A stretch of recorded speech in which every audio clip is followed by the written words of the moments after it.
கிராம மிஷனரி இயக்கம் வழங்கும் கிராமிய நேரம் என்ற இந்த நிகழ்ச்சிக்கு உங்களை அன்புடன் வரவேற்கிறோம். கிராம மிஷனரி இயக்கம் கடந்த 27 ஆண்டுகளாக சிறுவர் மற்றும் வாலிபர் மத்தியில் ஊழியம் செய்து வருகிறது. 800க்கும் மேற்பட்ட மிஷனரிகளோடு தமிழ்நாட்டில் உள்ள 38 மாவட்டங்கள் உட்பட ஆந்திரா, ஒடிசா, கர்நாடகா, சத்தீஸ்கர், ஜார்க்கண்ட் மற்றும் மத்திய பிரதேசம் ஆகிய மாநிலங்களிலும் நற்செய்தி பணியை செய்து வருகிறது. எமது இலக்கு 1,00,000 கிராமங்கள், 7,000 மிஷனரிகள், ஒவ்வொரு மாநிலத்திலும் 500 மிஷனரிகள். எமது தரிசனம் என் ஆட்டுக்குட்டிகளை மேய்ப்பாயாக என்ற வசனத்தின்படி கிராமங்களில் உள்ள சிறுவர் மற்றும் வாலிபர்களை கிறிஸ்துவுக்குள் வழிநடத்தி அவர்கள் மூலம் கிராமங்களை சுவிசேஷ மயமாக்குதல், சந்திக்கப்படும் சிறுவர் மற்றும் வாலிபர்களை நாளைய தலைவர்களாகவும் ஊழியர்களாகவும் உருவாக்குதல், ஒவ்வொரு கிறிஸ்தவரையும் ஆத்தும ஆதாயம் செய்கிறவராக மாற்றுதல். இப்பொழுதும் எமது நிகழ்ச்சிகளை ஜெபத்துடன் பார்த்து பயனடையுங்கள். செயல்படும் கிறிஸ்தவர்களாக தேவனுக்கு உங்களை அர்ப்பணிப்பது உறுதி. ஹலோ நேயர்களே, உங்ககிட்ட ஒரு நிமிஷம் பேசலாமா? ஒரு பலூன் வித்துக்கிட்டு இருக்கவர் கலரா ஹீலியம் கேஸ் பலூனை வித்துட்டு இருந்தாரு. அப்போ ஒரு தம்பி போய், அங்கிள் பிங்க் கலர் பலூன் பறக்குமா அப்படின்ட்டு கேட்டான். அதுக்கு அந்த அங்கிள் சொன்னாரு, பறக்கும் தம்பி அப்படின்னு சொன்னாரு. அங்கிள் எல்லோ கலர் பலூன் கூட பறக்குமா அப்படின்னு கேட்டதுக்கு, பறக்கும் தம்பி அப்படின்னு சொன்னாரு. உடனே அந்த தம்பி, அங்கிள் பிளாக் கலர் பலூன் பறக்குமா அப்படின்ட்டு கேட்டதுக்கு அந்த அங்கிள் சொன்னாரு, தம்பி இந்த பலூனோட கலரானால இது பறக்குமா பறக்காதா அப்படின்றது கிடையாது. எந்த பலூன்லாம் ஹீலியம் கேஸால ஃபில் ஆயிருக்கோ அந்த பலூன்லாம் பறக்கும் தம்பி அப்படின்னு சொன்னாரு.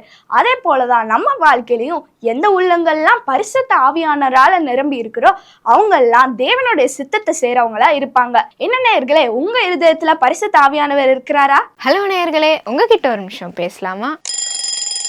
ஒரு வயசான தகப்பன் இருந்தார். அவருக்கு நிறைய பிள்ளைங்க இருந்தாங்க. அவங்க பிள்ளைங்க அவருக்கு தேவையான எல்லாத்தையும் செஞ்சாங்க, அவருக்கு கவனத்தையும் கொடுத்தாங்க. இதை பார்த்துட்டு இருந்த ஒருத்தர், ஐயா உங்கள் பிள்ளைங்க உங்களுக்கு தேவையான எல்லாத்தையும் செய்கிறாங்க, கவனத்தையும் கொடுக்குறாங்க, நீங்கள் சந்தோஷமாக இருக்கீங்களா அப்படின்னு கேட்டார். உடனே அந்த தகப்பன் சொன்னார், அவங்க எனக்கு கவனத்தை கொடுக்குறாங்க, ஆனால் எந்த ஆலோசனையும் கேட்க மாட்டேங்கிறாங்கன்னு சொல்லி கவலைப்பட்டார். அதே மாதிரி தான் நேயர்களே, நம்மளும் ஏசப்பாக்கு கவனத்தை கொடுக்குறோம், ஆனால் அவருடைய சொற்படி கேட்டு அவருடைய ஆலோசனையின்படி நடக்கிறோமான்னு சிந்தித்து பார்ப்போம்.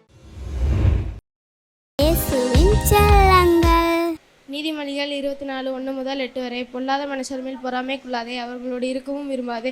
அவர்கள் இருதயம் கொடுமையை யோசிக்கும், அவர்கள் உதடுகள் தீவினையை பேசும். வீடு ஞானத்தினாலே கட்டப்பட்டது, விவேகத்தினாலே நிலைநிற்கப்படும். அறிவினாலே அறைகளில் அருமையும் இனிமையுமான சகலவித பொருட்களும் நிறைந்திருக்கும். ஞானமுள்ளவன் பலனுள்ளவன், அறிவுமுள்ளவன் தன் வல்லமையை அதிகரிக்க பண்ணுகிறான். நல்லோசனை செய்து யுத்தம் பண்ணு, ஆலோசனைக்காரர் அறைகிறதால் ஜெயம் கிடைக்கும். மூடனுக்கு ஞானம் எட்டாத வயருமாய் இருக்கும், அவன் நியாயஸ்தலத்தில் தன் வாயை திறவான். தீவினையை செய்ய உபாயம் செய்கிறவன் துஷ்டன் எனப்படுவான்.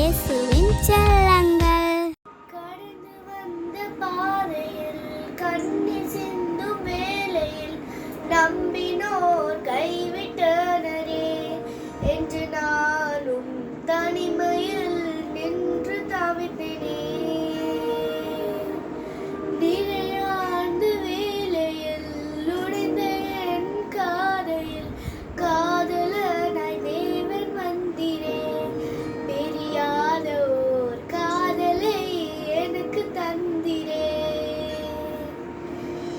நடத்தியவர் நடத்துபவர் நீரே தகப்பனே. நடத்தி வந்த பாதைகள் கண்ணீர் சுவடுகள், திரும்பி பார்க்கின்றேன் அவைதான் இந்த இன்பங்கள். ஹாய் ஃப்ரெண்ட்ஸ், நான் இன்னைக்கு யாபேசின் ஜெபம் சொல்ல போறேன்.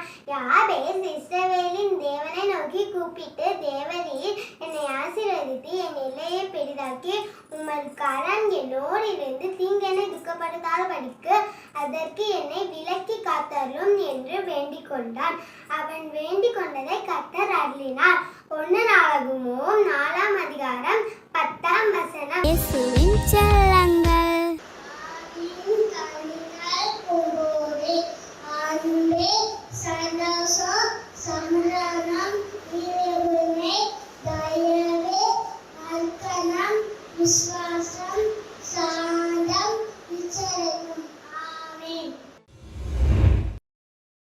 அங்கே சீசர்களை நீங்கள் பிரசங்கம் பண்ணக்கூடாதுன்னு சொல்கிறாங்க. அவங்களும் சொல்கிறாங்க, நாங்கள் ஆண்டவரிடத்தில் கண்டதையும் கேட்டதையும் எப்படிங்க பேசாமல் எங்களால் இருக்க முடியும்?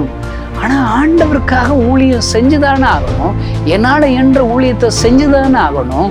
இந்த செய்தியை கேட்கிற சகோதரனே சகோதரி, நீங்கள் யாராக இருந்தாலும், ஐயோ எனக்கு பாட்டு படிக்க தெரில, பாட்டு படிக்க தெரியலைன்னா இல்லைங்க, பேச தெரியாதா? இயேசு கிறிஸ்துவின் இனிய நாமத்தினாலே கிராம மிஷனரி இயக்க குடும்பத்தின் சார்பாக கிராமிய நேரம் என்ற நிகழ்ச்சிக்கு உங்களை அன்போடு கூட வரவேற்கிறேன்.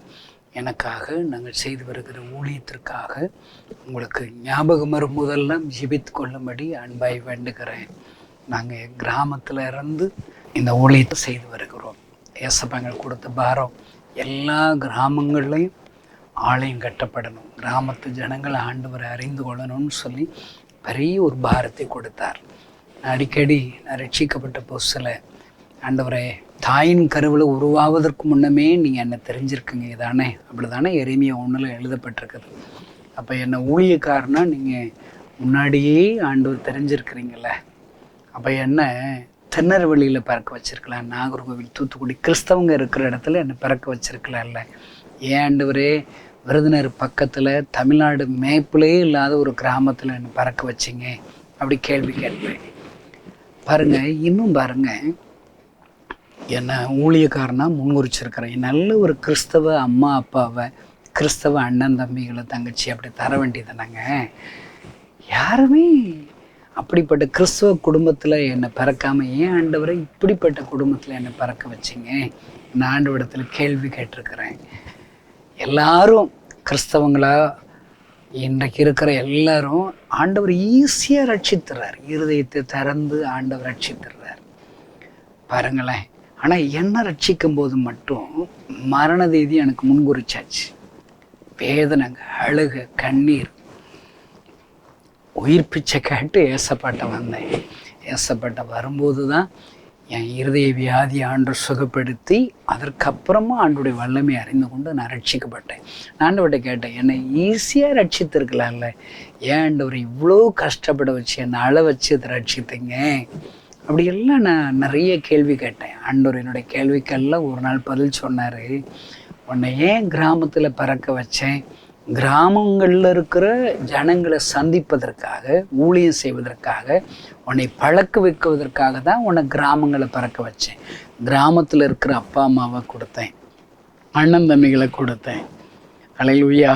ஒருவேளை நீ பலகீனப்பட்டு வியாதியில் மரண தருவாயில் எவ்வளோ வேதனைப்பட்ட, உன்னை அவ்வளோ வேதனைப்படுத்தி உன்னை ரட்சித்ததற்கு காரணம் இதே போல் ஆயிரக்கணக்கான லட்சக்கணக்கான ஜனங்கள் வியாதியில், வறுமையில், பிசாசின் படியில் வேதனையோடு இருக்கிறாங்களே, அவர்களுக்கு கண்ணீரோடு மனதிற்கத்தோடு என்னுடைய ஊழியத்தை செய்வதற்காகத்தான் அப்படிப்பட்ட ஒரு கஷ்டமான சூழ்நிலையை உனக்கு அனுமதித்தேன் என்று சொன்னார்.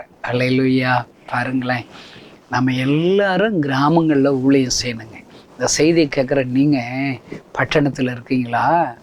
நீங்கள் வேணால் பட்டணத்தில் பிறந்து வளர்ந்துருக்கலாம். உங்கள் முன்னோர்கள் யாரோ ஒரு கிராமத்தில் தான் இருந்திருப்பாங்க, பழைப்புக்காக பட்டணம் வந்திருப்பாங்க. ஆண்டவர் அவங்கள ஏற்றுக்கொண்டதுனால ஆண்டவர் அவங்கள ஆசீர்வதிச்சிருப்பார். இந்த செய்தியை கேட்குற நீங்கள் எப்பொழுதுமே கிராமத்தை மறக்காதீங்க. கிராம ஊழியத்திற்காக நீங்கள் ஜெபிக்கணும். கிராம ஊழியத்திற்கென்று மாதந்தோறும் ஒரு சிறு காணிக்கையாவது அனுப்புங்க.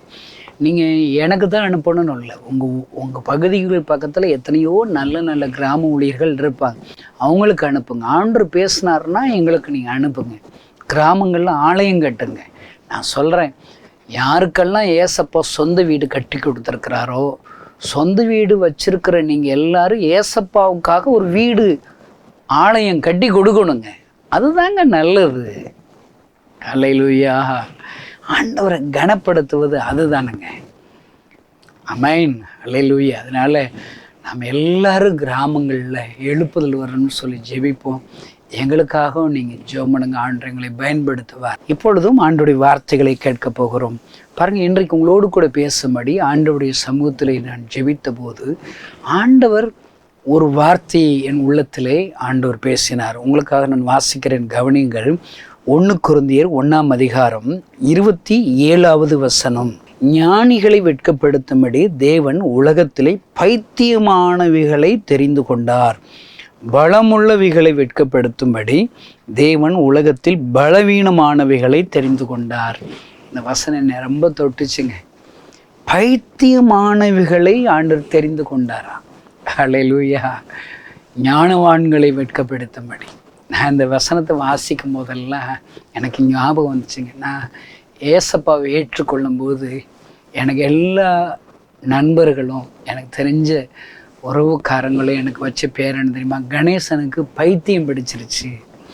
அவன் ஆட்டுக்கு சைக்கிளில் போகும்போது கூட பாட்டு படிக்கிறான், என்னமோ சொல்லிக்கிட்டே இருக்கிறான், எங்கேயாவது போகிறான், மதம் மாற்றான், அங்கே தெருவில் நின்று பேசுகிறான். பாருங்க, பைத்தியம். இன்னும் நான் ஒரு சின்ன வீட்டில் ஜெபம் பண்ணுறதுக்காக நான் போவேன். என் காது கேட்க எல்லாரும் சொல்லுவாங்க, அவன் அழ போகிறான், கொஞ்ச நேரத்தில் அவன் அழுகிற சத்தம் அந்த தெருவே கேட்கும் அப்படி சொல்லுவாங்க. பைத்தியக்காரன், பைத்தியக்காரன். பாருங்கள், இது ரொம்ப வேதனை தாங்க. ஐயோ, எல்லாரும் என்ன பைத்தியம்னு சொல்கிறாங்களே அப்படின்னு சொல்லி வேதனை தாங்க. ஆனால் இந்த வசனத்தை வாசிக்கும் போது தான் எனக்கு பெரிய ஒரு ஆறுதல். என்ன தெரியுமா? ஆமாங்க, நான் ஒரு பைத்தியக்காரன் தான். எல்லாரும் பைத்தியக்காரன் சொல்கிறாங்களேன்னு சொல்லி எனக்கு ரொம்ப வேதனையாக இருக்குங்க. ஆனால் ஆண்டவர் சொல்றாரு, ஞானிகளை வெட்கப்படுத்தும்படி பைத்தியமாக இருக்கிறவங்கள தான் நான் தெரிஞ்சிருக்கேங்கிறாரு. இந்த கணேசங்கிற பைத்தியத்தை ஏசப்பா தெரிஞ்சிருக்கிறாருங்க, அநேகரை வெட்கப்படுத்தும்படி. ஹல்லேலூயா. 25 வருடங்களாக பைத்தியக்காரனாக இயேசுவை நான் பிரசங்கிக்கிறேன். என் கண்ணீரை துடைச்சி ஏசப்பாவுடைய கண்ணீரை துடைக்கும்படி என் வாழ்க்கை அர்ப்பணித்தேன். ஏன் ஊழியம் செய்கிறேன்? 2 காரணங்க. எல்லாராலும் கைவிடப்பட்டாங்க, டாக்டர் கைவிட்டாங்க, என்னை ஆண்டவர் சுகப்படுத்தி என் கண்ணீரை துடைச்சார். கொஞ்ச நாள் ஏசப்பா தான் நல்ல ஆண்டவர் என்று கொஞ்ச நாள் அவரை ஏற்றுக்கொண்டிருந்தேன். கொஞ்ச நாள் அவரை மறுதலித்து விட்டேன். இயேசுதான் கடவுள் என்பதற்கு என்ன நிச்சயம்? எல்லாம் ஒன்று தான் சொல்லி அவரை மறுதலிச்சிட்டேன். இயேசுதான் எனக்கு சுகம் கொடுத்தார் என்பதற்கு என்ன நிச்சயம்? அப்படியே நேரடியாக வந்தாருன்னு சொல்லி மறுதலிச்சு நன்றி இல்லாத கிறிஸ்தவனாக மாறிவிட்டேன். இன்றைக்கு நிறைய கிறிஸ்தவ கூட்டங்களில் நன்றியுள்ள கிறிஸ்தவர்கள் எத்தனை பேர், நன்றி இல்லாத கிறிஸ்தவர்கள் எத்தனை பேருன்னு சொன்னால் மெஜாரிட்டி நன்றி இல்லாத கிறிஸ்தவங்கள் தாங்க. இந்த செய்தியை கேட்குற நீங்கள் உங்களை யோசித்து சொல்லுங்களேன், நீங்கள் நன்றியுள்ள கிறிஸ்தவங்களா நன்றி இல்லாத கிறிஸ்தவர்களா? நன்றியுள்ள கிறிஸ்தவங்கன்னா நீங்கள் என்ன செஞ்சுருப்பீங்க? முழு நேர ஊழியம் செஞ்சுருப்பீங்க, அல்லது பகுதி நேரமாக ஏதாவது ஊழியம் செய்வீங்க. இல்லை, முதல் பிள்ளை ஏசப்பாவுக்கு தாங்க. உங்கள் மூத்த பிள்ளையை ஏசப்பா ஊழியத்துக்கு நீங்கள் கொடுத்துருப்பீங்க. சரி, ஒன்றும் வேண்டாங்க, நீங்கள் ஊழியத்துக்கு வரல, உங்கள் பிள்ளைகள் ஊழியம் செய்யலை, நீங்கள் என்ன செஞ்சுருக்கணும் தெரியுமா? உங்கள் குடும்பத்தின் சார்பாக மிஸ்டரிகளை அனுப்பியிருக்கணும். போ அல்லது அனுப்பு. ஆமேன். எல்லா குடும்பங்கள்ல இருந்தும் மிஸ்டரிகளை அனுப்பிக்கிட்டே இருக்கணும். திருப்தி ஆகிடக்கூடாது. ஒரு மிஸ்டரி அனுப்பியிருக்கிறேன் நாங்கள், நோ. 2வது மிஸ்டரி அனுப்புங்க. 2 மிஸ்டரி அனுப்பி விட்டல, நோ. 3வது மிஸ்டரி அனுப்புங்க. அனுப்பணுங்க. நன்றியுள்ள கிறிஸ்தவங்கன்னா டெய்லி ஏசப்பா 1 மணி நேரமாவது நீ ஜெபிக்க மாட்டேயான்னு சொல்கிறார் இல்லைங்க.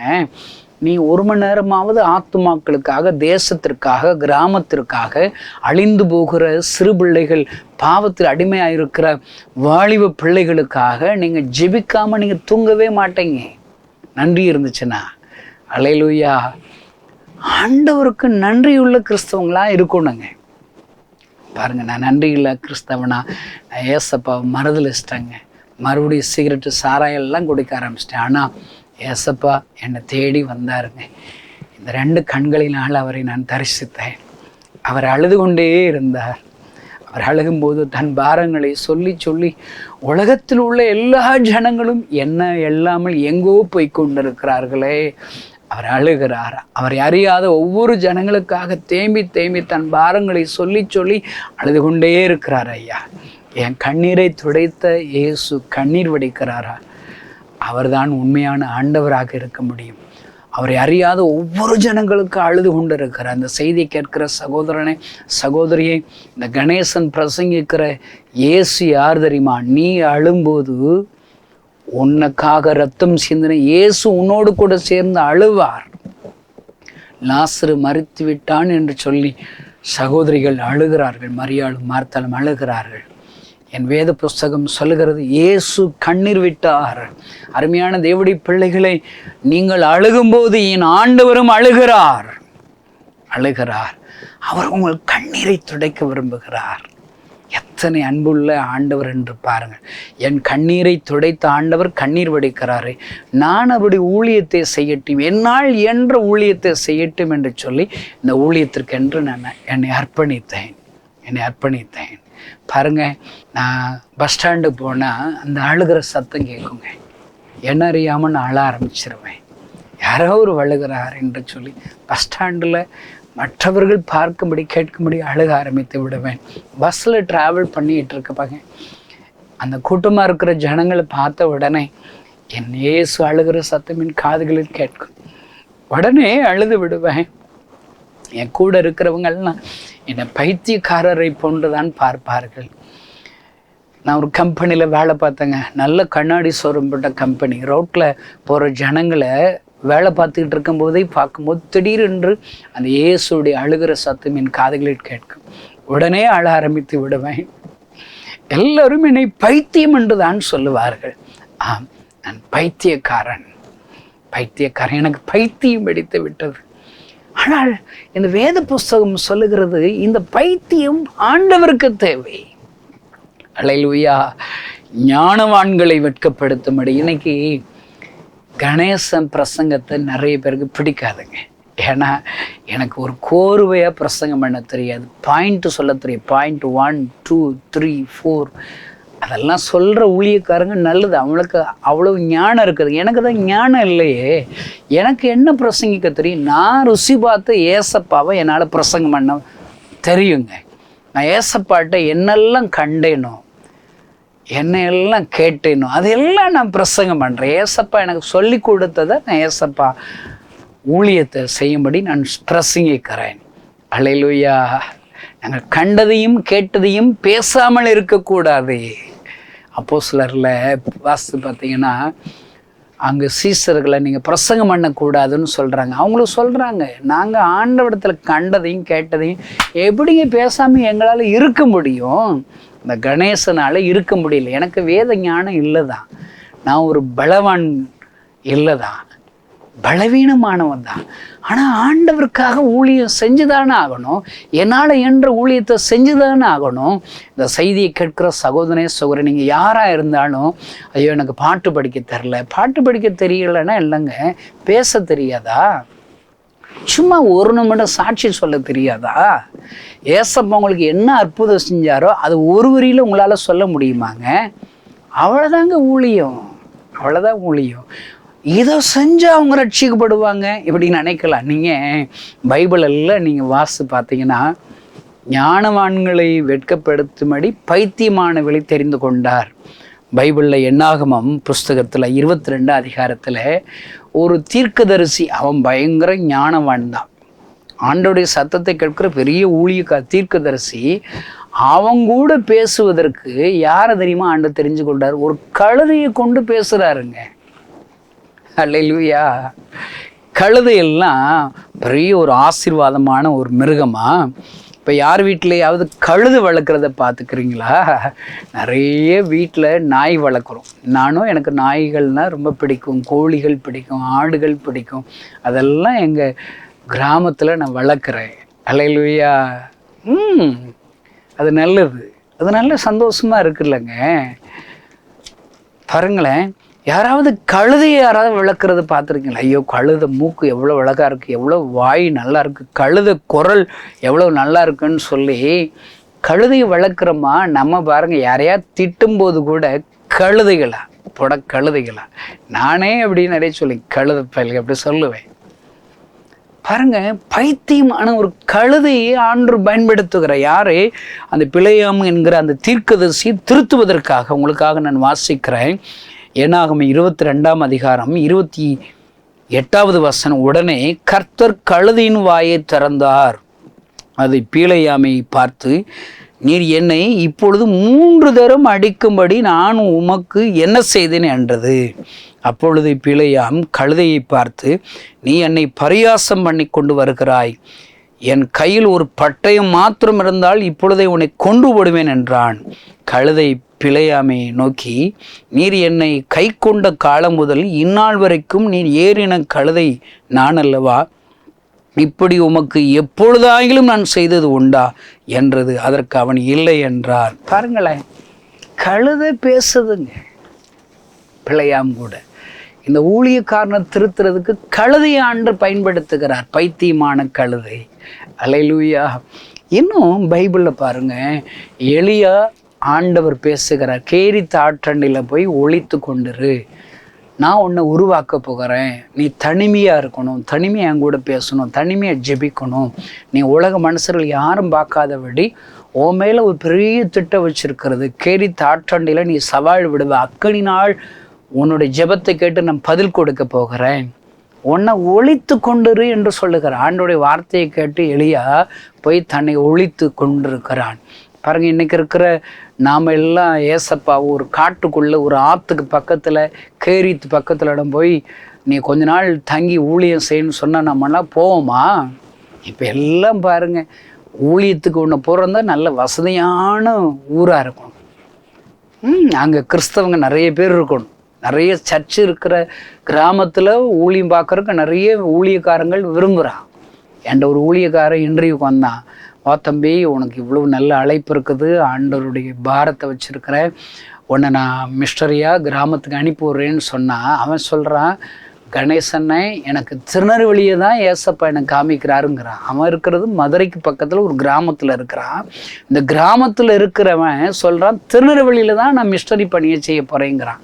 நான் சொன்னேன், திருநெல்வேலினா நிறைய ஊழியக்காரங்க இருக்காங்க தம்பி, நீ ஆண்டவரை எங்கெல்லாம் என்னை பயன்படுத்த நினைக்கிறாரோ உலகம் முழுவதற்கும் நீ சுவிசேஷம் அறிவிக்கிறதுக்கு ஒன்று ஒப்புக்கொடு. எப்பப்போ என்னென்ன செய்கிறாரோ அங்கங்கே போகணும் தம்பின்னு சொன்னேன். பாருங்கள், எலியாவும் ஆண்டவர் சொல்கிறாரு, கேரி தண்ணலாம் ஒளிகிறான். ஐயோ, எங்கள் ஹோட்டல் இருக்குமா, முனியாண்டி விலாசம் இருக்குமா, இதெல்லாம் அவனுக்கு தெரியாது. பாரு, கேள்வி கேட்கல. பாருங்கள், அப்படி ஆண்டுடைய வார்த்தைகளை கீழ்ப்படிஞ்சதுனால அவனை போஷிப்பதற்கு பயன்படுத்துகிற பாத்திரம் என்ன தெரியுமா? ஒரு காகம். அல்லேலூயா. எங்கள் கிராமத்தில் எங்கள் வீட்டில் நான் லவ் பேர்ட்ஸ் வளர்க்குறேன். பாருங்களேன், பிஞ்ச் வளர்க்குறேன். பாருங்கள், இதெல்லாம் நான் வளர்க்குறேன். ஒருவேளை நான் ஏன் காகத்தை வளர்க்க மாட்டேறேன்? நீங்கள் காகம் வளர்க்குற, ஐயோ கண்ணங்கரையர்னு எவ்வளவு அழகாக இருக்குது பாருங்க. பொண்ணு கேட்டாலே செவத்த பொண்ணு தான் வேணுங்கிறோம், கருத்த பொண்ணு வேண்டாங்கிறோம். கருப்புனாலே நமக்கு பிடிக்க மாட்டேதுங்க. ஆனால் கருப்பு தலைமுடி மட்டும் வேண்டி இருக்குது. கொஞ்சம் ஒரு வெள்ளை ஆயிடுச்சுன்னா நம்ம அப்படியே மை போட்டுக்கிறோம் பாருங்க. அல்லேலூயா. நல்லது. பாருங்க, கலரு கருப்பு பிடிக்கிறது இல்லை, காக்கா பிடிக்கிறது இல்லை. பாருங்க, ஒன்னாப்பு பிடிக்கும் போதே என்ன சொல்லி கொடுத்தாங்க ஒன்னாப்பு டீச்சரு? காக்கா கடுமையானது, அது திருடிட்டு போயிடும். பாட்டி வடை சுட்டுது, அதை காக்கா திருடிட்டு போயிருச்சுன்னு சொல்லி காக்கா மேலே ஒரு நல்ல அபிப்பிராயம் இல்லை பாருங்க. அப்படிப்பட்ட ஒரு காகத்தை எலியாவை போஷிப்பதற்கென்று ஆண்டவர் பயன்படுத்துகிறார். அல்லேலூயா. நீங்கள் பைபிள் எல்லாம் படித்து பாருங்க, பைத்தியமானவைகளை ஆண்டவர் பயன்படுத்துகிறார், தெரிந்து கொள்ளுகிறார். பாருங்க, இன்னும் எனக்கு ஒரு ஆச்சரியமான ஒரு சம்பவம் பார்த்தீங்கன்னா, அப்போஸ்தலர் 10ஆம் அதிகாரத்தில் பவுலை ஆண்டவர் பயன்படுத்துகிறார். அங்கே எழுதப்பட்ட வார்த்தைகள் நீங்கள் வாசித்து பார்த்தீங்கன்னா, 11ஆவது வசனம், அப்போஸ்தலர் 19 அதிகாரம், பவுலின் கைகளினாலே தேவன் விசேஷத்த அற்புதங்களை செய்திருந்தார், கையாள செய்கிறார். அடுத்த வசனம் பார்த்தீங்கன்னா, அவனுடைய சரீரத்திலிருந்து உருமால்களையும் கட்சிகளையும் கொண்டு வந்து வியாதிஸ்தர்கள் மேல் போட வியாதிகள் அவர்களை விட்டு நீங்கி போயின, பொல்லாத ஆவிகளும் அவர்களை விட்டு புறப்பட்டன. அவன் பாருங்க, கர்ச்சீஃபை பயன்படுத்துகிறார், உருமாலை பயன்படுத்துகிறாருங்க. இது பார்க்கறதுக்கு பைத்தியம் போல தாங்க தெரியும். அல்லேலூயா. வியாதிகள் சுகமாகுது, பிசாசின் பிடியில் உள்ள ஆண்டவர் விடுவிக்கிறார். அல்லேலூயா. நமக்கு பார்வையில் பைத்தியம் போல தோணுங்க. பாருங்க, நாங்கள் கிராம ஊழியத்து கிளம்பும்போது கைப்பிரதிகள் எங்களுக்கு வேணும்ல. நான் அந்த காலத்தில் எனக்கு கைப்பிரதி பார்த்தால பணத்தை பார்த்தது போல இருப்பேன். எனக்கு தெரிஞ்ச விருதுநகரில் ஒரு அங்கிள் வீட்டில் நிறைய ட்ராக்ஸ் வச்சுருப்பாங்க, அடுக்கடுக்கு வச்சுருப்பாங்க, ஆயிரக்கணக்கான ட்ராக்ஸ் வச்சுருப்பாங்க. நான் அவங்கள்ட்ட போய் எனக்கு ஏதாவது கொஞ்சோன்னு ட்ராக்ஸ் கொடுங்க அங்கிள் அப்படி கேட்பேன். அவங்க என்ன தெரியுமா செய்வாங்க, அப்படி சுருட்டி கிருட்டி அப்படி குப்பை மாதிரி இருக்கிற இப்படி ட்ராக்ஸ் எடுத்து தருவாங்க. ஆனால் அந்த ட்ராக்ஸ் அழகாக, அதெல்லாம் உனக்கு கிடையாது பாப்பா, ஏன்னா நம்ம பார்க்குறதுக்கே பைத்தியமாக இருப்போம். நம்ம கொடுக்குறதையே அந்த குப்பையில் இருக்கிற ட்ராக்ஸை தான் எடுத்து கொடுப்பாரு பாருங்க. அல்லேலூயா. அந்த கைப்பிரதிகள் எனக்கு கிடைக்கலையேன்னு சொல்லி ரொம்ப அழுவேன். அதனால தான் இன்றைக்கு ஒரு மாதத்துக்கு 1,00,000 கைப்பிரதிகள் பிரிண்ட் பண்ணுறோம். அல்லேலூயா. ஆண்டவங்க கூட பேசினாருன்னா ஒரு மாதத்துக்கு ஒரு 1,00,000 கைப்பிரதி பிரிண்ட் பண்ணுறவங்க எழுமணும்னு சொல்லி ஜோமனுங்க. நீங்கள் உதவி செய்யலாம். ஒரு கைப்பிரதி ஒரு ரூபான்னா 1,00,000 கைப்பிரதி அடிக்கலாம். அது 1,00,000 ஆத்மாக்களை சந்திக்கும். ஒருவேளை இந்த கைப்பிரதி எதுக்குங்க, நம்ம சும்மா கை வீசிட்டு போகக்கூடாதுல்ல. அதை வாசிக்கல அது பிறகு பார்த்துக்கோங்க. ஆனால் கைப்பிரதி என்ன, அப்படி யாராப்பா வந்து யாருப்பா இது, நாங்கள் ஏசப்பா பற்றி சொல்ல வந்திருக்கிறோம், ஏசு உங்களை நேசிக்கிறான்னு ஒன்று கொடுப்பதற்கு ஒரு இருக்குல்லங்க. அதை வச்சுக்கிட்டு தாங்க நம்ம ஊருக்குள்ளே என்ட்ரா முடியும். அது ஒரு திறவுகோள் மாதிரிங்க. நான் அதையுமே நினச்சி தெரியுமா, கைப்பிரதிகள்லாம் வச்சு எங்கள் மிஸ்ரதிகள்லாம் சேர்ந்து அந்த கைப்பிரதிகள் மேலே கைகளை வச்சு நான் ஜோமன் ஆண்டவரே, இந்த கைப்பிரதிகள் மேலே உம்முடைய வல்லமை வரட்டும், உம்முடைய ரத்தம் இயேசு நாமத்தினாலே தெளிக்கப்படட்டும். அல்லேலூயா. அந்த கைப்பிரதி வாங்குகிற ஒவ்வொருவரும் அதை படிக்கும்படி வாசிக்கும்படி அப்படி மனசில் எண்ணங்களை தாங்க, விருப்பங்களை தாங்க அப்படின்னு சொல்லி அதை அபிஷேகம் பண்ணி ஜோம் பண்ணுவோம். ஜோம் பண்ணி எங்களுடைய மிஸ்டரிகளை கொடுத்து விட்டா, ஒரு மிஸ்டரி வந்து சொல்கிறா, அண்ணே ஒரு கிராமத்தில் ஒரு அம்மா வீட்டில் போய் கைப்பிரதியை கொடுச்சா என்ன தீ இருக்குது, ஐயோ நான் வாங்கலைங்குது, ஐயோ என்னால் தொட முடியாது, ஐயோ வல்லமா, ஐயோ என்னை போயிருங்கன்னு சொல்லி பாருங்க, கைப்பிரதியில் வல்லமை இருக்குதுங்க. அல்லேலூயா. நான் அப்புறம் தான் யோசிச்சு பார்த்தேன் பாருங்க, ஒரு நாட்களில் கர்ச்சீப்பில் வல்லமை இருக்குதாங்க. அல்லேலூயா. பேதுரு நிழல் பட்டு வியாதி சுகமாகுதான். இதெல்லாம் யாராவது சொன்னால் நம்புவாங்களாங்க? ஞானம் அதை எப்படி நிழல் என்பது எப்படி வல்லமை தரும், எப்படி எல்லாம் அறிவாளிகள் மாதிரி ஞானமாக பேசிக்கிட்டு இருப்பான். நல்லா ஞாபகம் வச்சுக்கோங்க, பைத்தியமாக தான் நமக்கு தோன்றும், அதில் தான் ஆண்டவருடைய வல்லமை விளங்க செய்வார். அல்லேலூயா. அருமையான தேவனுடைய பிள்ளைகளை, காகத்தை பயன்படுத்துகிறார், கழுதையை பயன்படுத்துகிறார். அல்லேலூயா.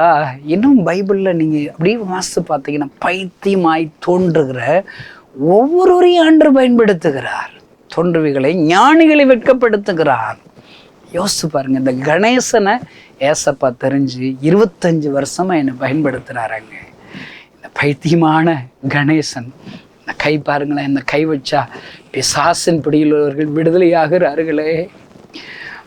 மரித்து கொண்டிருக்கிறவர்கள் நான் கை வைத்து ஜெபிக்கும் போது என் ஆண்டவர் ஜீவனை கொடுக்கிறாரே, வியாதிகளை சுகப்படுத்துகிறாரே. இந்த பைத்தியகார கணேசனை ஏசப்பா தெரிந்து கொண்டு எத்தனை ஆயிரங்கள் லட்சங்களை ரட்சிக்கிறாரே, எத்தனை ஊழியக்காரர்களை உருவாக்குகிறாரே.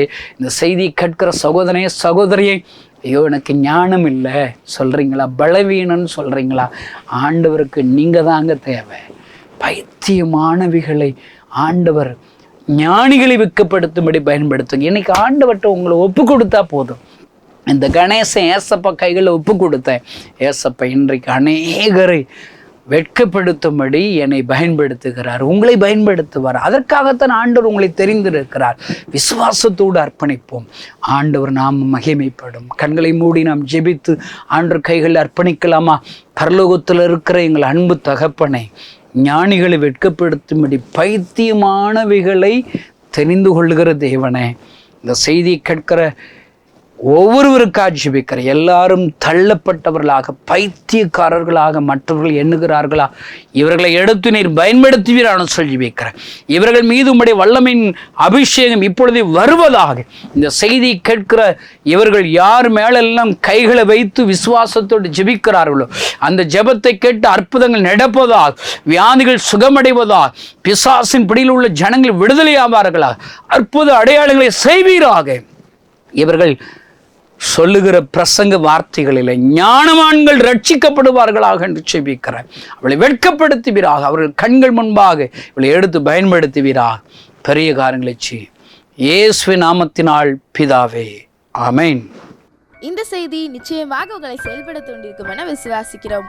நீங்களும் எங்களோடு இணைந்து தேவனுக்காக ஏதாவது செய்ய விரும்புகிறீர்களா? கீழ்கண்ட எங்களது ஊழிய திட்டத்திற்காக ஜெபிக்க முன்வரலாமே. தமிழ்நாடு மற்றும் பிற மாநிலங்களிலும் ஆலயம் கட்ட தேவையாய் உள்ள 1000 கிராமங்களில் இடம் வாங்கி ஆலயம் கட்டப்பட ரூபாய் 5 லட்சமோ அல்லது அதில் ஒரு பகுதியோ கொடுத்து ஆலயம் கட்டி கொடுப்போர் எழும்ப ஜெபியுங்கள். சூனேமியால் எலிசாவுக்கு ஒரு அறை வீட்டை கட்டி கொடுத்தது போல புதிய மிஷனரிகள் தங்கி பயிற்சி எடுப்பதற்கு ரூபாய் 2 லட்சம் கொடுத்து ஒரு மிஷனரி வீட்டை கட்டி கொடுப்போர் எழும்ப ஜெபியுங்கள். நாம் சந்திக்கும் வாலிபர்கள் மற்றும் ஆரம்ப விசுவாசிகளை கிறிஸ்துவுக்குள் வளரச் செய்ய ரூபாய் 300 கொடுத்து முழு வேதாகமும் வாங்கி கொடுப்போர் எழும்ப ஜெபியுங்கள். நாம் பணி செய்யும் 8 மாநிலங்களிலும் உள்ள 880 மிஷனரிகளை மாதந்தோறும் ரூபாய் 10,000 கொடுத்தோ அல்லது இயன்ற காணிக்கையை கொடுத்தோ தாங்குவோர் எழும்ப ஜெபியுங்கள். தமிழ்நாடு மற்றும்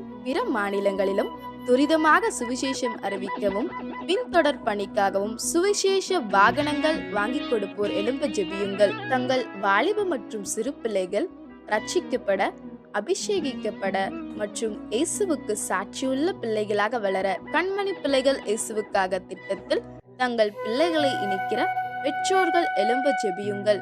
இந்தியா முழுவதிலும் இன்னும் துரிதமாக நம் மிஷனரி பணிகள் நடக்க மாதந்தோறும் அல்லது வருடத்திற்கு ஒரு முறையாவது ரூபாய் 1000 கொடுத்து எழுப்புதல் விரும்பும் பங்காளர் திட்டத்தில் இணைகிற அநேகர் எழும்ப ஜெபியுங்கள். மேலும் எங்களோடு தொடர்பு கொள்ள விரும்பினால் திரையில் காணும் எங்கள் முகவரியும் குறித்துக் கொள்ளுங்கள். கிராம மிஷனரி இயக்கம், தபால் பெட்டி எண் 51, விருதுநகர் 626001. இந்த நிகழ்ச்சியையோ அல்லது எங்கள் ஊழியத்தையோ நீங்கள் தாங்க விரும்பினால் எங்கள் தொலைபேசி எண்ணை குறித்துக் கொள்ளுங்கள். 7378000444. கர்த்தர் தாமே உங்களை ஆசீர்வதிப்பாராக.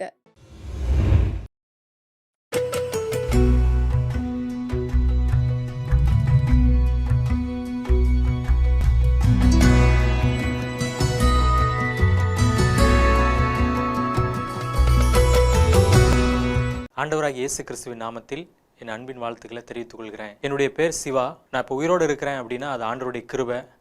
என்றைக்கோ மரித்திருக்க வேண்டிய எனக்கு ஆண்டவராக இயேசு கிறிஸ்து ஜீவனை தந்தார், ஜீவனை பாதுகாத்தார். 2009ஆம் ஆண்டு நான் கல்லூரியில் படித்து கொண்டிருக்கிற நேரத்தில் என் வாழ்க்கையில் ரொம்ப விரக்தி, வேதனை, கவலை அப்படி இருந்த நேரத்தில் ஏன் வாழ்கிறோம், நம்ம வாழ்கிறத காட்டிலும் இறந்துடலாம் அப்படின்னு சொல்லி ஒரு பெரிய மலையிலிருந்து விழுந்து இறந்து போயிடலாம் அப்படின்னு சொல்லி கையெல்லாம் கிழிச்சிட்டேன். கல்லூரியில் இருக்கும்போது கல்லூரியிலேருந்து என்ன பண்ண நடந்து போக ஆரம்பிச்சிட்டேன். போயிட்டு இருக்கும் பொழுது ஒரு இடத்துல 2 வழி வருது. கிட்டத்தட்ட ஒரு 12:30 மணி இருக்கும். எந்த வழியில் போகிறதுன்னு தெரியல அந்த இடத்துக்கு. அப்போது யார்கிட்டையாவது கேட்போம் அப்படின்னு சொல்லி பார்க்குறேன். பார்க்கும் பொழுது ஒரு நபர் நின்று கொண்டிருக்கிறார். அப்போது அவருக்கு பின்னாடி பார்த்தீங்கன்னா ஏதோ ஃபோக்கஸ் லைட் கட்டின மாதிரி ஒரு பெரிய ஒரு வெளிச்சம். சரி அவர்கிட்ட கேட்கலான்னு சொல்லி நான் அவர்கிட்ட கேட்குறேன். வழி கேட்ட உடனே அவர் சொல்கிறாரு, நீ எங்கேருந்து வர, எங்கே போகிற அப்படின்னு சொல்லி அவர் கேட்குறார். கேட்ட உடனேயும் நான் ரொம்ப கோபமாக, அதெல்லாம் உங்களுக்கு தேவையில்லாது, நான் கேட்டதுக்கு மட்டும் பதில் சொல்லுங்கள் அப்படின்னு சொல்லி அவர் இடத்துல நான் சொல்கிறேன். சொன்ன உடனே அவங்க கிட்ட வராங்க. கிட்ட வரும்பொழுது நான் மயக்கம் போட்டு கீழே விழுந்துட்டேன். அடுத்து நான் முழிச்சு பார்க்குறேன். முழிச்சு பார்க்கும் பொழுது எங்களுடைய வீட்டில் மேல் மாடியில் என்னுடைய ரூமில் நான் இருக்கிறேன். எனக்கு பயங்கர ஆச்சரியம். என்னடா இந்த இடத்துல இருக்கிறோம், நம்ம நேற்று அந்த இடத்துல தானே இருந்தோம் அப்படின்னு சொல்லி என் கையில் இருந்த அந்த காயம் இல்லை, அந்த காயத்தினுடைய தழும்பு இல்லை. நான் வீட்டில் மேலேருந்து கீழே இறங்கி வரேன். நான் இந்த மாதிரி போயிட்டேன் அப்படின்னு சொல்லி கல்லூரியிலேருந்து நடந்து போயிட்டேன்னு சொல்லி எங்கள் வீட்டில் இருக்கிறவங்க எல்லாரும் நிறைய இடத்துல தேடி பார்த்தாங்க. எல்லாம் அங்கங்கே தேடி பார்த்து கிடைக்கல அப்படின்னு சொல்லி எங்கள் வீட்டு வாசல்லே என்ன பண்ணிகிட்டு இருக்காங்கன்னா எல்லாம் உட்காந்துட்டு இருக்காங்க. நான் அதிகாலையில் நான் கீழே இறங்கி வரேன். இறங்கி வரும்பொழுது என்னை பார்த்து, எப்படி நாங்கள் எல்லாம் இங்கே தான் இருக்கிறோம், எப்படி நீ மேலே போனேன் அப்படின்னு சொல்லி என்கிட்ட கேட்டாங்க. கேட்கும் பொழுது எனக்கு ஒரு பெரிய ஒரு ஆச்சரியமாக இருந்துச்சு. என்ன நடந்துச்சுன்னு சொல்லி எனக்கு இப்போ வரைக்கும் தெரியல. ஒரு சில மாதங்கள் நான் கல்லூரிக்கு போகலை, வீட்டிலே இருந்தேன். ஒரு பெரிய பிரேக்குக்கு பிறகு மறுபடியும் நான் என்ன பண்ணுறேன் அப்படின்னா கல்லூரிக்கு போகிறேன். போய் மறுபடியும் என்ன பண்ணுறேன், நான் உட்காந்துட்டு இருக்கேன். ரொம்ப வெறுமை, விரக்தி கவலையோடு என்ன செய்யறதுன்னு தெரியல உட்காந்துட்டு இருக்க சமயத்தில் சீனியர் ஒருத்தவங்க வந்தாங்க. வந்து எனக்கு ஆண்டவராகிய இயேசு கிறிஸ்துவை பற்றி எனக்கு என்ன பண்ணாங்க அப்படின்னா சொன்னாங்க. நான் ஆண்டவராகிய இயேசு கிறிஸ்துவை என்னுடைய வாழ்க்கையில் சொந்த ரட்சகராக ஏற்றுக்கொண்டேன். அந்த சமயத்தில் எனக்குள்ள ஒரு பெரிய ஒரு சமாதானம் வந்ததை நான் என்ன பண்ணேன் உணர்ந்தேன். அந்த சமாதானத்தை சொல்ல முடியாத அளவுக்கு அப்படி ஒரு சந்தோஷத்தை எனக்குள்ளே வந்ததை நான் என்ன பண்ணேன் உணர்ந்தேன். நான் சர்ச்சுக்கு போக ஆரம்பித்தேன். எனக்கு வந்து ஒரு பைபிள் கொடுத்தாங்க. பைபிள் வந்து எப்படி படிக்கணும்னு சொல்லி கொடுத்தாங்க. அதுபோல் நான் பைபிள் கொடுக்கும் பொழுது நான் படிக்க ஆரம்பித்தேன். நான் பைபிள் படிக்க ஆரம்பித்து வரிசையாக போயிட்டு இருந்த சமயத்தில் ஆதியாகமம் 16ஆம் அதிகாரம் 8ஆம் வசனத்தை அந்த வசனத்தை வாசிக்கும்போது அதில் ஆண்டவர் சொல்லியிருப்பார். ஆண்டவர் ஆகாரை பார்த்து, ஆகாரே எங்கிருந்து வருகிறாய், எங்கே போகிறாய் அப்படின்னு சொல்லி ஒரு கேள்வி கேட்பார். அதை கேட்ட உடனேயும் இதே கேள்வி தானே நான் அந்த சாகலான்னு போன சமயத்தில் அந்த மனிதன் என்னை பார்த்து கேட்டார். அப்போது எனக்கு இவ்வளோ நாளாக அந்த மனிதன் யாருன்னு தெரியாமல் இருந்துச்சு. அப்போ அந்த இடத்துல அந்த வேத வார்த்தையை நான் படிக்கும் பொழுது அது ஆண்டவராக இயேசு கிறிஸ்து அப்படிங்கிறத நான் புரிந்து கொண்டேன். எவ்வளோ நல்ல ஆண்டவர் பாருங்கள். என்னை நேசித்து என் மேலே அன்பு வச்சு சாகலான்னு இருந்த என்னை ஆண்டவர் என்ன பண்ணார், அந்த வழியில் என்னை பாதுகாத்தார், என்னை அந்த இடத்துல சந்தித்தார். அவர் அந்த இடத்துல என்னை பாதுகாக்கலை, என்னை சந்திக்கலை அப்படின்னா நான் இன்னைக்கு மரித்து போயிருப்பேன். இன்றைக்கும் சரி, நீங்கள் நிறைய பேர் கவலையோடு இருக்கலாம், கண்ணீரோடு இருக்கலாம், வேதனையோடு இருக்கலாம். எதுக்கு வாழ்கிறேன், நான் செத்து போயிடலாம், எனக்கு மட்டும் அந்த கஷ்டம் அப்படின்னு சொல்லி நினச்சிக்கிட்டு இருக்கலாம். நீங்கள் கவலைப்படாதீங்க. என்னை பாதுகாத்த ஆண்டவர், என்னை நேசித்த ஆண்டவர் இன்றைக்கு உயிரோடு இருக்கிறார். அவர் உங்களையும் நேசிக்கிறார். அவர் உங்கள் அருகில் தான் இருக்கிறார். அந்த ஆண்டவரை நீங்கள் ஏசப்பா எனக்கு சமாதானத்தை தாங்கன்னு சொல்லி கேளுங்க. நிச்சயமாக ஆண்டவர் என்ன பண்ணுவார், உங்களையும் ஆசீர்வதிப்பார். ஆமேன்.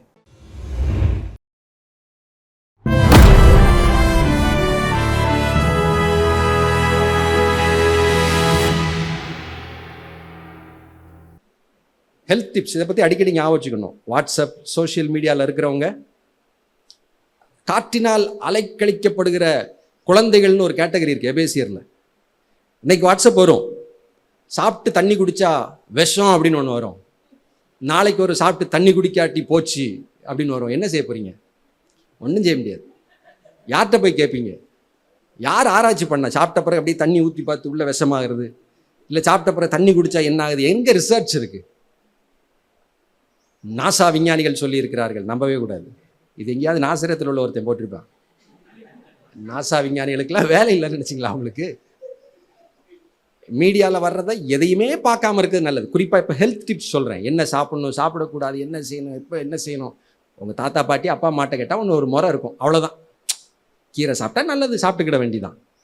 அதில் அல்ஃபா ஒமேகா ஆசிட் இருக்கா இல்லையாங்கிறது நமக்கு பிரச்சனை இல்லை.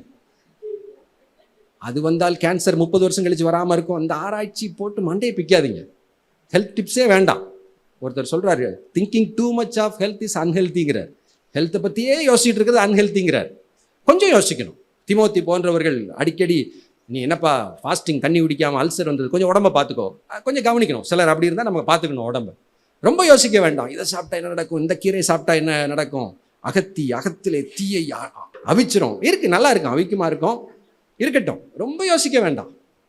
கிடைக்கிறத சாப்பிடுவோம். நிறைய பேர் நினச்சிக்கிறது நல்ல சத்தான ஆகாரம்லாம் சாப்பிட முடியல, உடம்பு போசாக்கா இல்லை.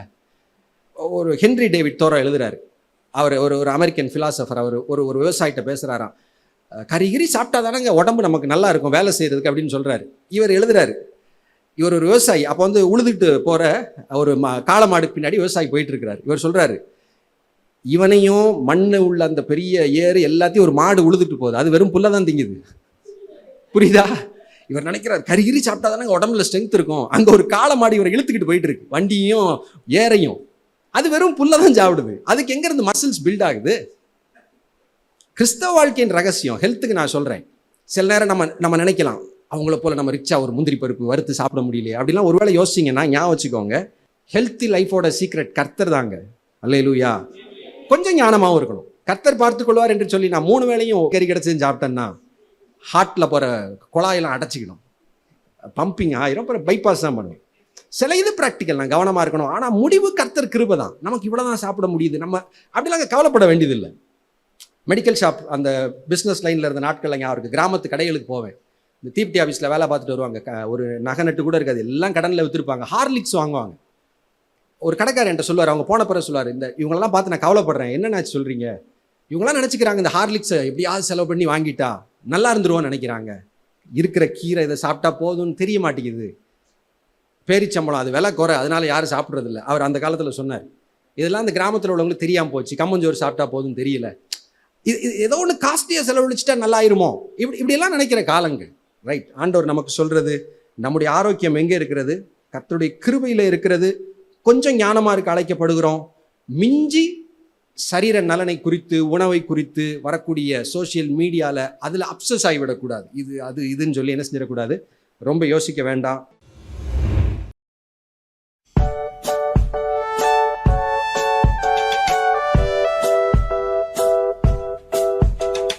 இப்போ நானும் அக்காவும் உங்களுக்கு சூப்பரான ஒரு பாட்டு சொல்லி தரப்போகிறோம். 4 லைனில் கவனமாக கேளுங்க.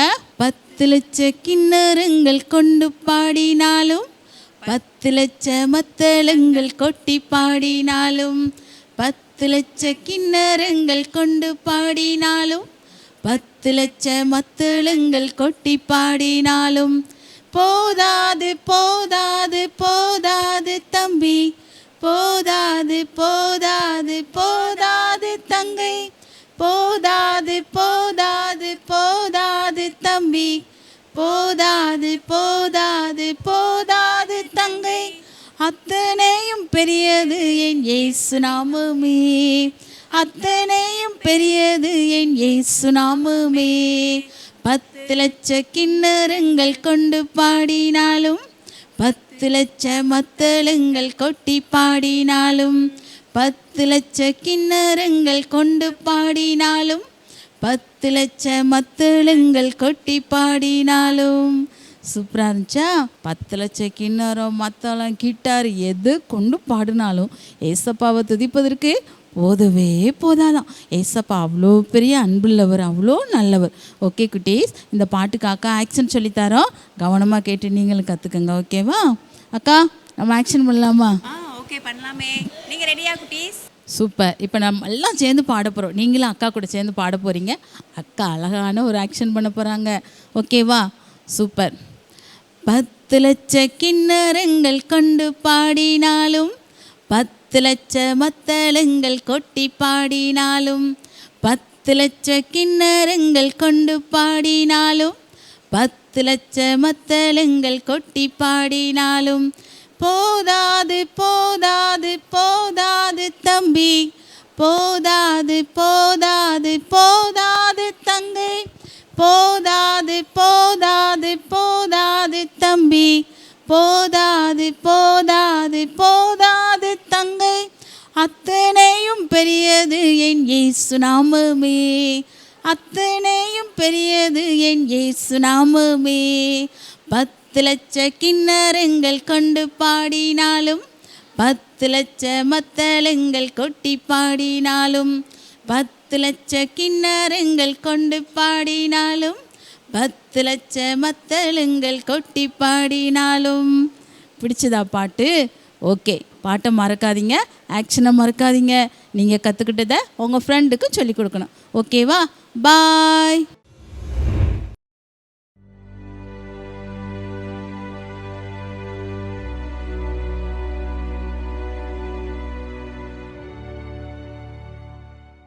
ஆண்டவராகிய இயேசு கிறிஸ்துவின் இனிய நாமத்தில் உங்கள் அனைவருக்கும் வாழ்த்துக்கள். இப்போ நான் கர்தார் சிங்கிற ஒரு மிஷனரியை பற்றி இப்போ பார்ப்போம். இந்த கர்தார் சிங் வந்து எப்படிப்பட்டவர்னா, திபேத் நாட்டில் பிறந்தாங்க. இந்த கர்தார் சிங் எப்படிப்பட்டவர்னா, திபேத் நாட்டிலேயே வந்து பெரிய ஜமீன்தார் வீட்டில் தான் அவர் பிறந்தார். அவ்வளோ பெரிய செல்வந்தராக பிறந்த அந்த கர்தார் சிங் வந்து அவனுடைய அப்பா வந்து அவரை நிறைய பயிற்சிகளை கற்றுக் கொடுத்து அவர் நல்ல ஒரு திறமையுள்ள ஒரு மகனாக வளர்க்கணும்னு ஒரு ஆசைப்பட்டு, ஏன்னா ஒரே மகனால் திறமையுள்ள மகனாக வளர்க்கணும்னு பிரயாசப்பட்டு அவங்க வளர்த்தாங்க. எல்லா பயிற்சிகளையும் கற்றுக் கொடுத்த இவருக்கு வந்து திடீர்னு இவங்களுடைய இந்த கர்தார் சிங் அந்த மகனுக்கு வந்து எப்படி வந்துச்சுன்னா, மதம் சம்மந்தப்பட்ட ஏதாவது ஒரு பயிற்சியை நம்ம எடுத்துக்கிறணும் அப்படின்னு ஒரு யோசனை வந்தது. அதில் அவர் என்ன செஞ்சார், வேதாகமத்தை எடுத்து அவர் படித்ததில் அவர் கர்த்தரை பற்றி நிறையா தெரிஞ்சுக்கிட்டதுனால அவருடைய பாவங்கள் வந்து மன்னிக்கப்பட்டதுன்னு அவருக்குள்ளேயே ஒரு நம்பிக்கை வந்தது. அப்போ ஆண்டவர் அதிகமாக அவர் நேசிக்க ஆரம்பிக்கும்போது அவர் பகிரங்கமாகவே தேவனை வந்து பிரசித்தப்படுத்த அவர் தொடங்கிட்டார். இதை கண்ட அந்த அம்மா அப்பா எல்லாருமே என்ன செஞ்சாங்கன்னா ஷாக் ஆகிட்டாங்க. ஏன்னா இந்த நாட்டில் உள்ளவங்க யாருக்குமே அந்த இயேசு கிறிஸ்துவோட பேரை சொன்னாலே பிடிக்காது. அந்த இடத்துல இவர் இயேசு கிறிஸ்துவை பகிரங்கமாக அறிவித்ததுனால இவருடைய உறவுகள் எல்லாரும் என்ன செஞ்சாங்கன்னா இவருடைய பாதையை திசை மாற்றி போக பண்ணணும், அந்த இயேசு கிறிஸ்துவட்ட வந்து விலக பண்ணணும்னு சொல்லி எத்தனையோ முயற்சிகளை மேற்கொண்டும் அதனுடைய முயற்சிகள் எல்லாமே பலனளிக்கலை. பிற்பாடு அவர் என்ன செஞ்சாங்கன்னா, அவங்களுடைய அப்பா வந்து சொல்கிறாங்க, நிச்சயம் பண்ணின பொண்ணை வந்து அவங்க வந்து வந்திருக்காங்க, நீ வந்து அந்த பொண்ணை வந்து நீ திருமணம் முடிச்சுக்கோ அப்படின்னு சொல்லி சொல்கிறாங்க. அப்போ அந்த பொண்ணு வந்து சொல்கிறாங்க, நீங்கள் எனக்கு நியமிக்கப்பட்டிருக்கீங்க, இப்போ வந்து திருமணம் வேணாம் சொல்கிறீங்க, ஆனால் வேணாம் சொல்கிறதுனால என்னுடைய வாழ்க்கை வந்து என்னவா ஆகும் அப்படின்னு சொல்லி கண்ணீர் விட்டு அழுகிறாங்க. அப்போ அவர் நினைக்கிறாரு, இந்த மாதிரி இயேசுவுக்காக நம்ம இருதயத்தை கொடுத்துட்டோம், ஆனால் இப்போ இந்த பொண்ணு வந்து இப்படி சொல்கிறாங்களே, நம்ம யாருடைய வழியில் போகிறதுன்னு தெரியாமல் யோசித்து அவர் வந்து தீர்க்கமாக ஒரு முடிவு எடுக்கிறாங்க. கர்த்தர்கிட்ட மட்டும் நம்ம இருதயத்தை ஒப்பு கொடுத்துருவோம்னு சொல்லிட்டு, நான் கர்த்தருக்காக தான் இனிமேல் வாழ போகிறேன், திருமணம் நான் முடிக்கலைன்னு சொல்லி அவர் ஒரு வைராக்கியமாக அவர் என்ன செய்கிறாருன்னா, திருமணமே முடிக்காமல் அவர் ஊழியத்துக்கு பாதையில் போயிட்டாங்க. அப்படி போய்கிட்டு இருக்கும்போது பஞ்சாப்லாம் போய் ஊழியம் செய்கிறாங்க. நல்லபடியாக செஞ்சு முடிச்சுட்டு திரும்ப அவங்க நாட்டுக்கே வர்றாங்க. அவங்க நாட்டில் வந்து பட்டியலா மாநிலம், அந்த மாநிலம் எல்லாத்துலேயும் போகிறாங்க. அந்த இடத்துல எப்படின்னா, அந்த ஜனங்கள் எல்லாருமே எதிர்ப்பு அதிகமாக தெரிவிக்க ஆரம்பித்தாங்க. எதிர்ப்பு தெரிவிக்கவுமே இவருடைய சூழ்நிலை எல்லாத்தையும் பார்த்ததுலுமே அவர் கண்டுபிடிச்சாங்க, நம்மளும் ஆண்டவராக இயேசு கிறிஸ்து போல் மறிக்கிற மாதிரி ஒரு நிலைமை வந்தாலும் வரும் அப்படிங்கிறத திடப்படுத்திக்கிட்டார். தன்னையே திடப்படுத்திக்கிட்டு ஒரு தன்னம்பிக்கையோட ஊழியத்தை செஞ்சுக்கிட்டு இருந்தார். அப்போ இந்த ஜனங்கள் எல்லாரும் இவர் மேலே ஏதாவது ஒரு குற்றம் சாட்டணும் அப்படின்னு சொல்லிட்டு அந்த குற்றத்தை கண்டுபிடிச்சிட்டு இருந்தாங்க. அப்போ அவங்க வந்து என்ன கண்டுபிடிச்சாங்கன்னா, அந்நிய நாட்டு தெய்வத்தை வந்து அரசாங்கத்தோட உத்தரவு இல்லாமல் இவங்க வந்து நுழைஞ்சு இந்த வேலையை பண்ணிக்கிட்டு இருக்கான் அப்படின்னு சொல்லி ஒரு சிங்காம்ங்கிற ஒரு தலைவன்கிட்ட போய் ஒப்படைச்சிட்றாங்க. அப்போ அவர் சொல்கிறாரு, இவனை வந்து நீங்கள் மரண தண்டனை அவனுக்கு கொடுத்துருங்க அப்படின்னு சொல்கிறாங்க. அப்போ மரண தண்டனை கொடுக்க போகிற அவரை கூட்டிட்டு போகிற சமயத்தில் இவர் வந்து தீர்க்கமாக ஒரு வார்த்தை ஒன்று என்ன சொல்கிறாங்கன்னா, சத்தமாக சொல்கிறாங்க, இயேசு கிறிஸ்து இல்லாமல் நமக்கு வந்து பாவ மன்னிப்பு கிடையாது, நமக்கு ரட்சிப்பு இல்லைங்கிற வார்த்தையை ரொம்ப சத்தமாக சொல்லவுமே அந்த வார்த்தையை கேட்டு அந்த கூட்டத்தில் ஒரு நபர் வந்து ஆண்டவராக இயேசு கிறிஸ்துவை ஏற்றுக்கொள்கிறார். பிற்பாடு அவருடைய மரணம் எப்படி நடந்துச்சு அப்படின்னா, அந்த மரணம் சம்பவிக்கிற இடத்துக்கு கூட்டு வந்து ஒரு ஈரம் பிடிச்ச ஒரு எருமை தோல் இருக்குல்ல, அந்த எருமை தோலுக்குள்ளே அவரை வந்து அவருடைய சட்டையெல்லாம் கலட்டி போட்டு நிர்வாணமாக்கி அந்த எருமை தோலுக்குள்ளே வந்து அவரை உள்ளே வச்சு கட்டி தச்சு அவர் என்ன செஞ்சிட்டாங்கன்னா, நல்ல வெயில் அடிக்கிற இடத்துல பார்த்து போட்டுட்டாங்க. அந்த இடம்லாம் அதிகமான வெயில் வெப்பம், சூரிய வெப்பம் அதிகமாக இருந்ததுனால அந்த ஈரத்தோல், அந்த எருமையோட ஈரத்தோல் வந்து அதிகமாக காய காய அது சுருங்க ஆரம்பிச்சது. சுருங்க ஆரம்பிக்கவும் இவரால் மூச்சு விட முடியாமல் திணறி அவருடைய கை கால் அசைக்கும் போது அவருடைய கை காலில் உள்ள எலும்புகள் எல்லாம் முறிக்கப்படுது. உள்ளேயே முறிக்கப்பட்டு அவர் வந்து உள்ளே வந்து ரொம்ப கஷ்டப்படுறாரு. ஆனால் அவர் கொண்டு வந்த அந்த வேதாகமம், அந்த புதிய ஏற்பாடு வந்து யாராலையும் தீண்டப்படாமல் ஒரு பொருள் மாதிரி அது என்னென்னா ஒரு ஓரமாக கிடக்குது. ஆனால் இவர் வந்து மரண தருவாயில் ரொம்ப கஷ்டப்பட்டுட்டு இருக்காங்க. ஆனால் சத்தம் போடலாம் எதுவும் பண்ணல, அமைதியாகவே அந்த பாடை வந்து சகிச்சு உள்ளேயே இருக்கிறாரு. கிட்டத்தட்ட 2 நாள் ஆச்சு. 3ஆவது நாள் தன்னுடைய மரண நேரம் நெருங்கிடுச்சுன்னு சொல்லி அவர் தெரிஞ்சதுமே அவர் வந்து சத்தம் போட்டு சொல்கிறாரு, என்னுடைய வலது கையை மட்டும் கொஞ்சம் வெளியில் எடுத்து விடுங்க, நான் ஒரு விஷயம் நான் பேசணும் அப்படின்னு சொல்கிறாரு. அப்போ அவர் என்ன தான் சொல்கிறாரு பார்ப்போம்னு சொல்லிட்டு தன்னுடைய வலது கை அவருடைய வலது கையை மட்டும் அவங்க வெளியில் எடுத்து விட்றாங்க. அவர் என்ன செய்கிறார், தடவி பார்த்து அந்த வேதாகமத்தை எடுத்து புதிய ஏற்பாட்டுக்கு முதல் பக்கத்தில் அவர் ஒன்று எழுதுறாரு. என்ன எழுதுறாருன்னா, இது வந்து மறிக்கிற இடம் இல்லை, இது வந்து மரணமே, இது மறிக்கிற இடம். ஒரு பெண் வந்து எப்படின்னா, ஒரு கணவர் இறந்தால் உடன்கட்டை ஏறுவாங்க. உடன்கட்டை ஏறுற அந்த பெண்ணோட பாசத்தை காட்டிலையும் நான் கர்த்தர் மேலே வச்சிருக்கிற பாசம் வந்து பெரிது.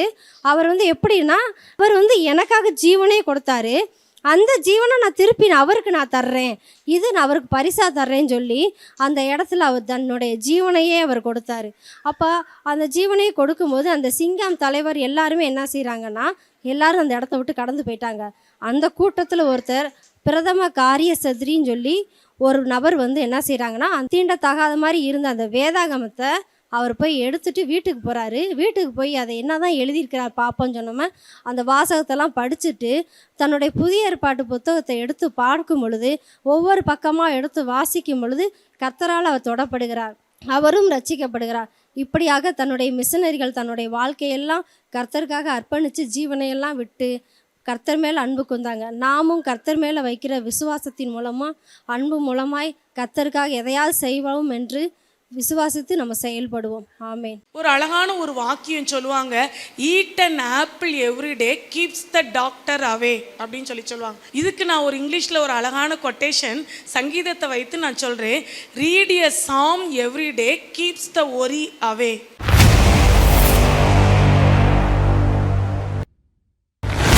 நம்ம அனைவரும் சூரியகாந்தி பூவை பார்த்துருப்போம். கொஞ்சம் வருடங்களுக்கு முன்பாக கூட நம்ம புல்லலக்கோட்டையிலேருந்து நம்ம வெளியேறி பஸ் ஏறுற இடத்துல கூட அந்த ஒரு பெரிய ஒரு இடம் இருக்குது.